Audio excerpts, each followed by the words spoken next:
ఆంధ్రప్రదేశ్ రాష్ట్ర ప్రథమ పౌరులు, రాజ్యాంగ సంరక్షకులు, రాజ్యాధినేత justice former supreme court justice S Abdul Nazeer గారు చేసిన బడ్జెట్ ప్రసంగం చాలా ప్రేరణ ఇచ్చింది. ఆంధ్ర రాష్ట్ర భవిష్యత్తుకు బలమైన పునాదులు వేసింది.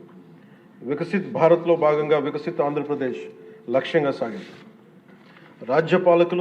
గౌరవ రాజ్యపాలకులు శ్రీ అబ్దుల్ నజీర్ గారు బడ్జెట్ ప్రసంగం వింటున్నంతసేపు ఆద్యంతం భారతరత్న శ్రీ అటల్ బిహారీ వాజ్పేయి గారు మాటలే నా మనసులో మెదిలినాయి.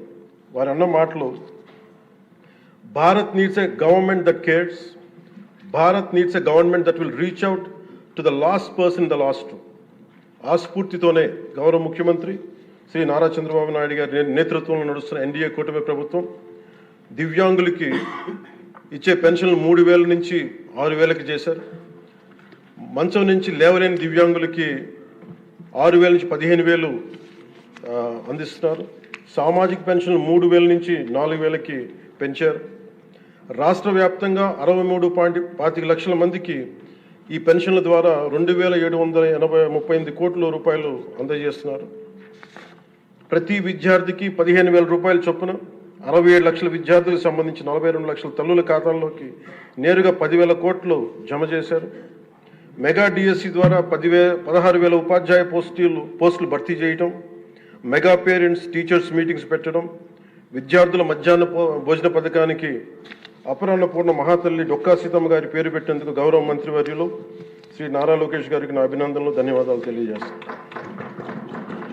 మనకి అన్నం పెట్టే రైతాంగం కష్టాలు, కౌలు రైతుల కన్నీటి కథలు, అప్పులు, మరణాలు విన్నప్పుడల్లా ఆధునిక మహాభారతంలోని పంక్తులు జ్ఞప్తికి వస్తాయి. పొలాల కోరిక ఏమిటి?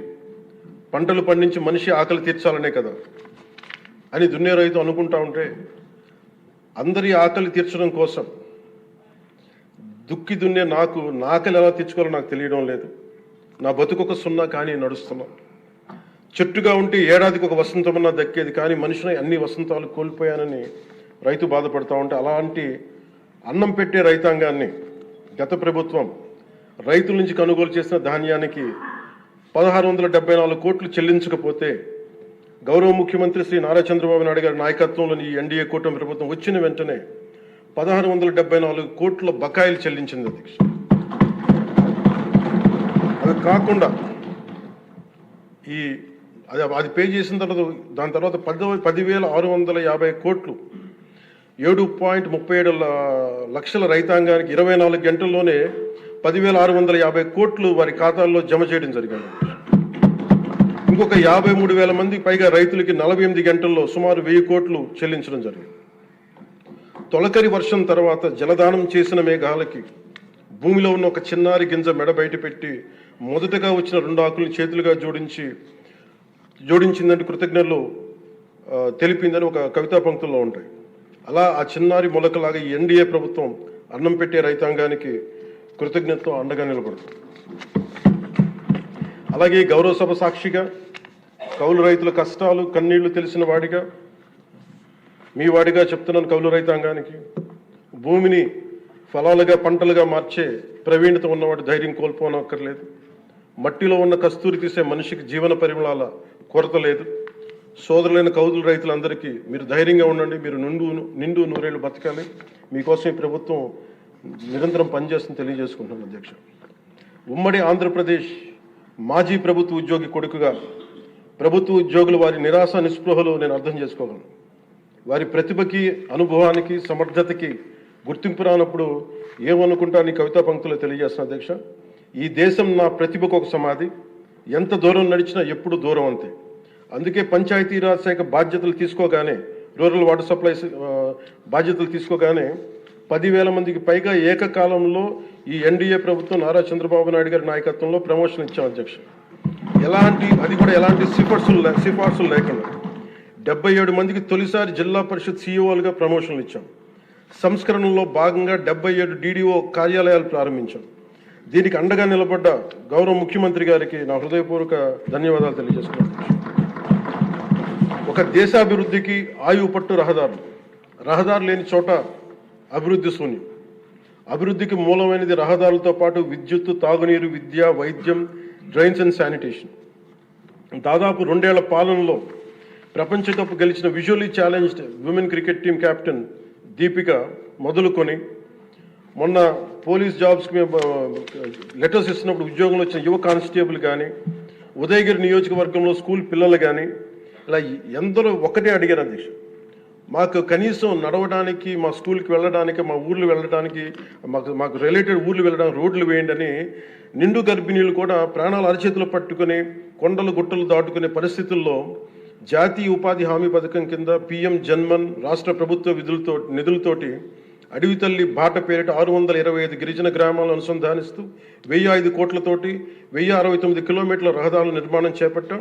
దాంట్లో దాదాపు సగం పైగా రోడ్ల నిర్మాణం పూర్తి చేశాం. కొన్ని రోడ్లు గంటల వ్యవధిలో కూడా మంజూరు చేశాం అధ్యక్ష.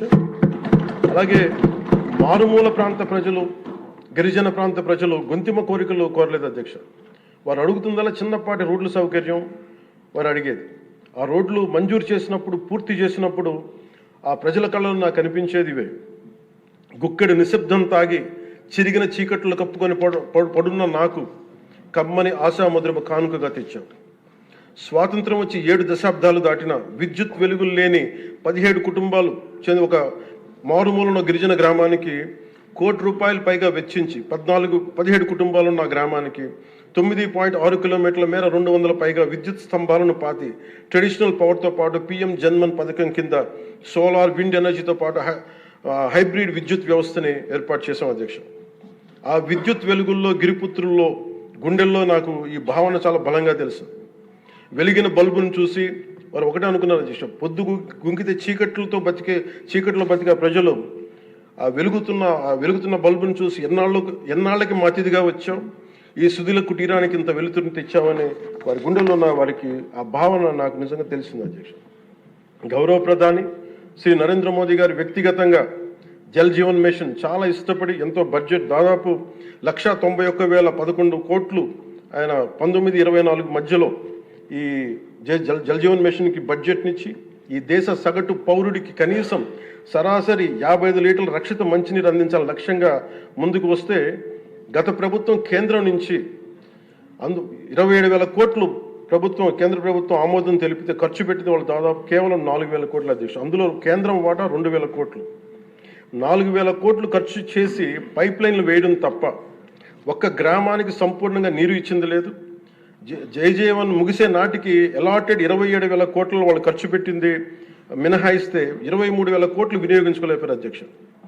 అలాగే అది ఎక్స్పైర్ అయిపోయిన తర్వాత కూటమి ప్రభుత్వం నారా చంద్రబాబు నాయుడు గారి నాయకత్వంలో అధికారంలోకి వచ్చిన తర్వాత ముఖ్యమంత్రి గారు, కూటమి నేతలందరూ కలిసి కేంద్ర నాయకత్వాన్ని అడిగి ఇంకొక పొడించుకోగలిగాం. ఈ ప్రయత్నంలో 1,242 కోట్లతో Uddanam, Dhone, Pulivendula multi village project స్కీమ్స్ని మే నాటికి పూర్తి చేయాలని లక్ష్యంతో ముందుకు వెళ్తున్నాం అధ్యక్ష. అలాగే ఈ కొత్త సంవత్సరంలో కూడా కొత్తగా ఇంకొక 5 జిల్లాల ఈ ఎక్స్టెండెడ్ పీరియడ్లో కొత్తగా 5 జిల్లాల పరిధిలో 7,910 కోట్లతోటి వచ్చే 2 ఏళ్లలో పూర్తి చేయాలని లక్ష్యంగా పెట్టుకున్నాం అధ్యక్ష. చిత్తూరు, ప్రకాశం, పల్నాడు, ఉభయ గోదావరి జిల్లాలో చేపట్టిన పనులు పూర్తయితే వచ్చే 30 ఏళ్లలో 1,21,00,000 ప్రజల రక్షిత మంచినీటి అవసరాలను తీరుస్తుంది. మిగిలిన 960 కోట్లతోటి మల్టీ విలేజ్ స్కీమ్స్, అలాగే నీటి ఎద్దడి తీవ్రత ఉన్న పంచాయతీ మంచినీటి సమస్యను తీర్చే విధంగా గౌరవ సీఎం గారి ఆధ్వర్యంలో ప్రణాళికలు సిద్ధం చేస్తున్నాం అధ్యక్ష. గత ప్రభుత్వపు అరాచక, అసమర్థ, అవినీతి పాలన వారసత్వపు సమస్యలు ఎంతో ఎన్డీఏ ప్రభుత్వానికి చాలా పెను సవాల్గా మారినాయి. కానీ ముఖ్యమంత్రి గారి పరిపాలనా అనుభవం అన్నింటినీ అధిగమిస్తూ ఇచ్చిన మా ప్రతి మాటని నిలబెట్టుకుంటూ ముందుకెళ్తున్నాం. సంక్షేమం, అభివృద్ధి రెంటిని సమన్వయపరుచుకుంటూ ముందుకు వెళ్తున్నాం. మొన్న గవర్నర్ గారి ప్రసంగంలో అదే ప్రస్ఫుటంగా గోచరించింది. అలాగే ఈ సందర్భంలో గవర్నర్ శ్రీ అబ్దుల్ నజీర్ గారి వ్యక్తిత్వం గురించి ప్రత్యేకంగా చెప్పుకోవాలి అధ్యక్ష. Is a great scholar, legal luminary, a humanist, a devout religious man with a respect for all religions and a great patriot. People of Andhra Pradesh and our NDA government is fortunate for having him as our beloved governor అధ్యక్ష. అలాంటి ఉన్నతమైన వ్యక్తి ముందు ఆ 11 మంది సభ్యులు వారి ప్రసంగ సమయంలో వెల్లోకి వచ్చి రభస చేసిన విధానం చూస్తే నాకు ఒకటే అనిపించింది అధ్యక్ష, హనుమంతుడి ముందు కుప్పి గంతులు వేయడం ఏంటి అని.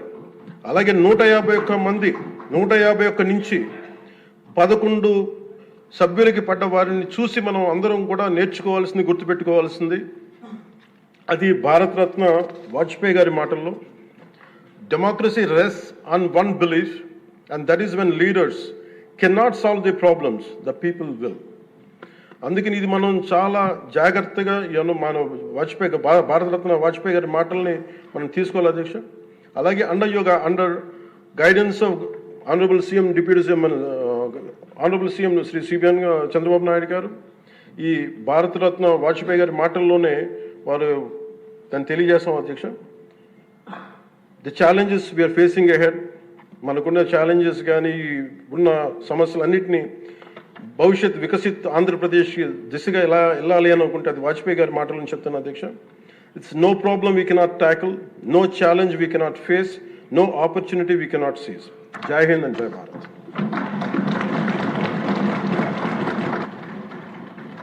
ఇప్పుడు గవర్నర్ గారి